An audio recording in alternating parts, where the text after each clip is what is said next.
Hi. Okay, hopefully you can hear me. Super random video, but I am on a cruise ship. I was just reading my book, chilling out, and I my right ear started ringing so loudly. Maybe that's already significant for you. My guides told me to pull out my cards and I asked, "Is this a message for me or a message for the collective?" And they said for the collective. So I'm here to deliver whatever message comes through. Let's just find out why my ears started ringing all of a sudden. Okay, starting out with the Son of Pentacles. Let's see. I'm just going to shuffle for a minute and see what's coming through. I do have the ocean behind me. As you can see, it's the view from the front of the cruise ship. I'm looking up because I can see it in the mirror behind me, but something about water feels significant. I have the Fool card as well, and it feels like, okay, it feels like you really are starting a new journey, and there's okay, Ten of Swords, Tower card, Nine of Swords. There's a massive shift happening here with anxiety. I just keep hearing the word anxiety, and like even just looking at these two cards, right? It's so, let me get closer. They're so like dark and so aggressive and painful looking, right? But the 9 and the 10 are reminding us that we're at the end of a cycle. With the Tower card, this is reminding us of big change. And then we have the Fool and the Two of Wands in reverse, which came out with the Nine of Swords and Ten of Swords. Okay, the message is coming together. What I'm hearing is that you have been facing so much anxiety around the idea that your world is small. Your world has had to be small, and you've almost been living inside this cocoon. And maybe you even said to yourself, like, I feel like I'm being held, or I'm in a cocoon. I feel like I'm like in this small pond as a big fish. And before it felt like even the small pond was really big and was really intimidating. But as you have grown into this big fish, you are realizing that your environment is kind of too small for you. With the Fool card, this is reminding us that a new beginning is very present here. And it feels like this cycle that's ending for you, the Ten of Swords, the Nine of Swords, the Tower, it's this cycle around overthinking and having so much anxiety and trying to always be prepared. You had to always be prepared because you were scared. And if you're a black sheep in this collective, then you were scared for a reason, right? It was almost like intentional. Like you were intentionally made to be afraid. You were intentionally made to second guess yourself, right? And so all of this fear, all of like the neglect or the abandonment, and all of the wounds that came through your childhood came created you to be this person who is constantly overthinking and constantly overwhelmed and needs to see 10 steps ahead to see how to get through certain situations, especially when you were so young. Like I'm hearing like kids plan or kids something like a kids group or something. It's almost like the idea of like when you're younger. Okay, so what I'm getting from this message is not only did you have to prepare a lot already as a young person, but it's like being young, you almost had to prepare more because of the fact that you were a minor, right? So it's like I'm getting almost like the process of emancipation or something. It's like you have to sign all these papers and do all this paperwork and jump all these extra hurdles because you were underage, because you were so young. And so even though you had this mental ability to make these good decisions or make these decisions and do these things that were far more mature in terms of responsibilities than what you should have been dealing with, but it was like then you had to go through the added layer of proving that you were able to make those decisions. And I'm getting this in a very logistical sense. I'm even hearing like FAFSA, college applications, like weird hurdles that you had to jump through. And from that experience, you started to look at the world as just a series of logistics. You started to look at the world as things that you have to solve, problems that you have to fix, and things that you have to figure out. And that put you essentially in this state of like, I'm constantly overthinking, I'm constantly having anxiety, I'm constantly worried, but that is the cycle that's finally ending for you. And with this, again, with this reverse Two of Wands, I just really keep seeing like that my world is small, my world is small. That's what I keep hearing. So all of this extra preparation made you so afraid that you almost had to choose the small pond. You had to become the big fish in a small pond kind of energy, because the amount of steps that you had to go through, the amount of foresight that you had to have about what could happen, it was like the more that I contain myself in this smaller environment, the more that I will be able to navigate that. Like, it already was scary for you at a certain point, but it was almost like you could see how you could make it, right? Even though there was still a lot to learn, you could see that it was feasible for you in that environment. Now you're realizing that you have grown too big and your environment almost feels like it's shrinking. And I feel like you are ready to move, and this card just like leapt and I just caught it like that. So I'll see what that is in a second. I feel like you are moving.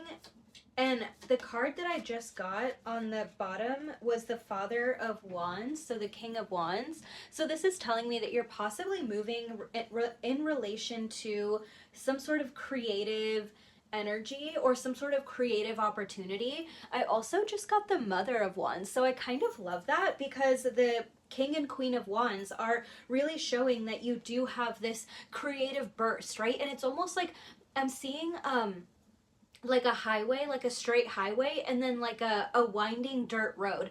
And to me, this is saying that you were so embodied in logistics. You were so focused on the straight path, on the path that made sense, on the path that you could justify, on the path that you could see. But within you, there has been this creation and this birthing process. Like, I'm getting really drawn to the eggs in this card that she's kind of holding. Like, it's like I feel like she's holding it within her, right? It's like these creative eggs that you've had on this journey of like this straight and narrow path, have been birthed and have been kind of incubated, is the word that I'm hearing as well. So it feels like you are moving on this creative path, and you're realizing that that is so much more fulfilling than the straight logical path that you have been on for so long. Okay, I'm flipping over the last card, and it's the Father of Cups, so King of Cups. Yeah, okay.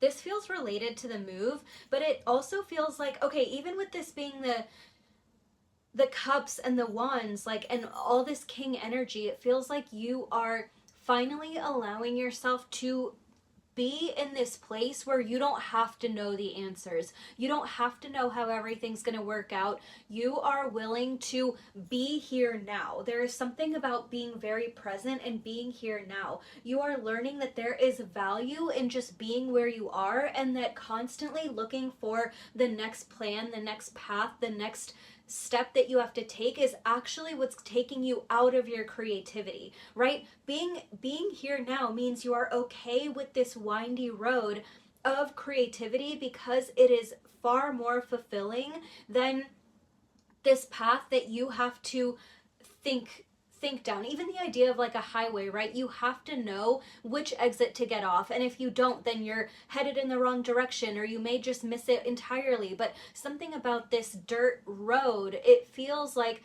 it's so much more forgiving. It allows you to make mistakes, and that's something that you were missing as well. It's like you didn't realize that the rigidity that you had and this inability to oh my god, I almost just like lost my train of thought. This rigidity that you had, part of it was self-imposed. You were putting so much pressure on yourself to know the next exact step that you almost that you were not forgiving, and you didn't want to like wake up and look around you and actually see where you were. It's like I'm seeing someone like focus on their feet, head down, like going through the high school hallway, like they know exactly where they're headed, they know what they're doing, they know where they're going, but they're just staring at their feet. And then someone else is like kind of like flowing through the hallways, seeing this person, catching up with them for 30 seconds, moving on, getting to where they need to go. Maybe they run into someone and that person's like, oh, hey, I have this thing that I borrowed from you. You know, it's like there's two ways to get to your next class. There's two ways to get to your next path. And you're finally waking up to the fun way of getting there, the meandering way, the slow way, the way that is present. And by being present, not only is it more fun, not only is it more rejuvenating, but you actually also end up getting there faster. And what's crazy is that part of that happens because you're just aligned with where you need to be, but part of it feels faster because you're having more fun. You're enjoying yourself along the way instead of just counting down the minutes and miles you have until your next exit. Okay, last couple of cards. I got the Four of Cups and the freaking 10 of Pentacles came flying out. So it feels like if you are worried about a move or you're worried about the next step, the finances are going to show up on the path, but you also aren't gonna, like, some of you are like, just give me like $100,000 in a lump sum and then I'll figure everything out. It's like Spirit is saying that's not how it's gonna be, but you are gonna be provided for. But that provision is gonna come with you going along the way, going along these certain steps. And as you continue, like I'm hearing like the, I don't know, like the video game, like cha-ching kind of sound, or like brr, brr.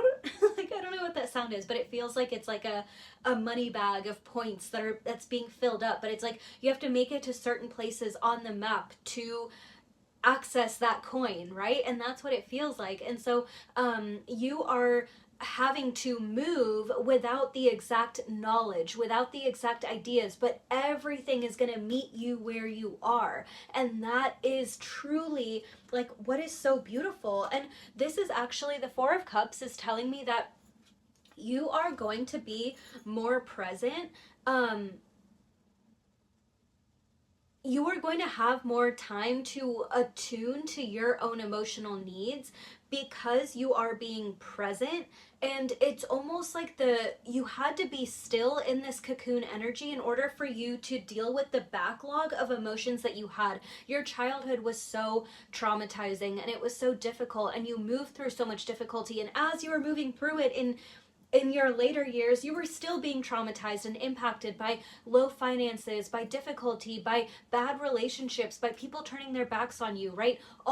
Even by grief and loss. And so it was like you had to deal with a backlog of trauma that you were trying to navigate, and then on top of that you were currently being traumatized as well. So of course you only had time to look down at your feet and go on this straight path and just try and focus on where you were getting to next. You literally were in survival mode, right?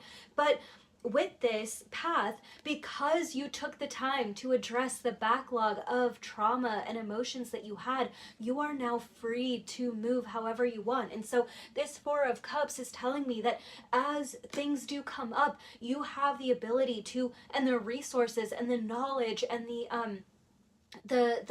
the coping mechanisms to deal with exactly what's coming up for you at that moment, at that time. And that is so beautiful, because as soon as that happens, you deal with it, you nurse your wounds, and then you move on. And even that is part of the meandering path, right? You are being present with yourself and with your emotions instead of judging them, instead of pushing them to the side, instead of holding on to them and then them all releasing all at once for you to deal with. So it was also just 13:45 on the timer. That felt significant. I'm gonna leave this here, but the key takeaways: you are moving presently through life. The finances will appear as you need them, and you are going to be okay. You are going to have so much more fun in life, and truly this period of pure survival is ending in your life right now, and you need to commit to that. Commit to the fact that you are no longer in survival mode. Take the long way to work. Take the scenic route. That is your duty, okay? So I hope this reading resonated for you. I love you, and I'll see you later.